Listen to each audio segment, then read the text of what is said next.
Well, it's day one of number 4 Camino, the Via de la Plata, and I have to say I feel as nervous, if not more nervous, than the first one. I don't know why. This one's just been so long waiting for it. I mean, it's like 3 or 4 years of waiting and planning, and I suppose it's, having only walked the Camino Frances before, it's just a little bit more daunting.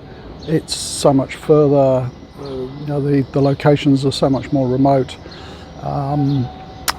But yeah, I'm excited, really excited to get going. It's about 8 a.m.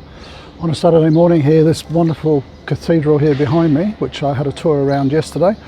I'm going to set off about 9. I just want to pop into one of the local supermarkets before I go, and it's not going to open until 9. And I really only got a short day today. I'm just going to Santo Ponce to have a look at the Roman ruins at Italica. I just want to ease into this one, so just a short day of 10 k's or so. So there's really no rush to get away, but a glorious morning here, and I just can't wait to get going. I'll show you some views during the first day as we go along. We go out past the Bull Ring, and then we go across, I think it's the Queen Isabella Bridge, through Triana, and then along the river up to Santo Ponce. But I'm just raring to get going. I could hardly sleep last night. But I just need to get this first day done, just to warm up and get into it. Talk to you soon. So finally we are on our way on the Via de la Plata, just crossing over the river.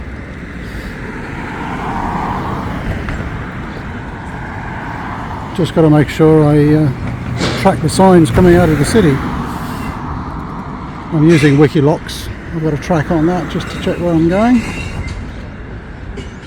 It's great after all this time to be finally on my way. Well, I'm about an hour into it and it's starting to feel familiar. I wonder what these guys are doing. I'm inclined to walk up there and have a look. They seem to be dragging big tyres behind those wagons. See the guy just walking away from me there. He was my 4th Buen Camino in the last hour. It's really nice to actually get that from the locals. I guess they don't get quite so many pilgrims starting from here. But I've had 4 so far. He stopped and asked where I was from and told me how he'd walked the Camino 7 times already, and said, oh, you got to be strong for the heat. So yeah, really great to talk to him.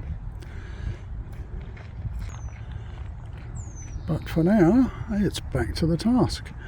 It's interesting, during this first hour or so, it's 4 years since I walked a Camino, and it's becoming familiar, and particularly the first hour of the day, how you sort of get a sense of how your body's feeling, but it doesn't feel familiar. It's been so long, and the pack doesn't feel quite right, so I'm adjusting that.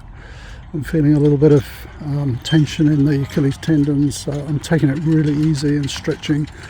But I'm just glad I've got a couple of really easy first days to ease into it, because I'm certainly out of practice with this. Should we go up and have a look at those? Curious what they're up to.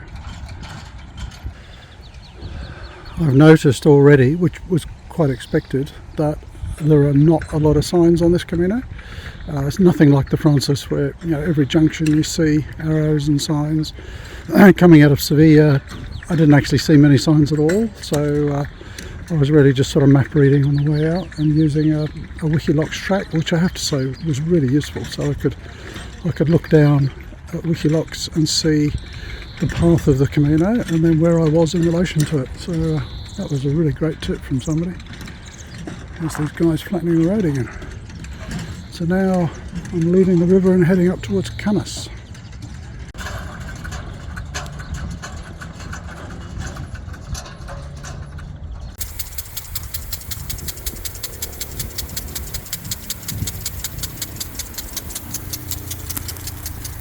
So what do you reckon this is? It's a huge field.